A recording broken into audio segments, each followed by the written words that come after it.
Қайырлы күн, құрметті достар. Бүгін сіздермен мультифрукт компотын жасаймыз. Ол үшін бізге қажет шие, қара өрік, қарақат, алма. Жемістеріміздің бәрін жақсылап жуып, дәл видеода көрсетілгендей бөліктерге бөліп аламыз. Банкамызды тазалап жуып, ыстық суымызды қайнатып қоямыз. Және банкамыз бен қақпақтарымызды булап аламыз. Енді осы жақсы буланған банкамызға алмамызды саламыз. Оның үстінен қарақатымызды, яғни қара шиемізді, смородинамызды, сливамызды барлығын салып шығамыз.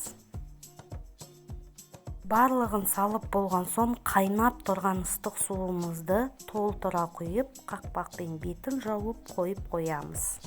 Міне осындай барлық банкамызды тізіп шығамыз.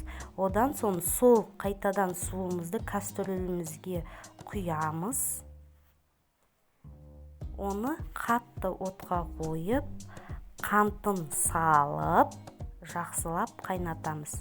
Осылай қатты қайнаған соң осы суымызды қайтадан банкаларымызға толтыра құйып шығамыз. Барлық банкаларымызды осылай жасап, қантын салып, суын қайтадан қайнатамыз. Ал енді жаңағы бірінші құйған банкамызды ана суымыз қайнағанша мынаны жақсылап жауып шығамыз. Мінекей біздің қыстық компоттарымыз дайын болды. Төңкеріп, ыстық жерге жауып қойып қоямыз бір түнге. Дәмі өте керемет болып шығады. Баршаңызға ас болсын, жасап көріңіздер.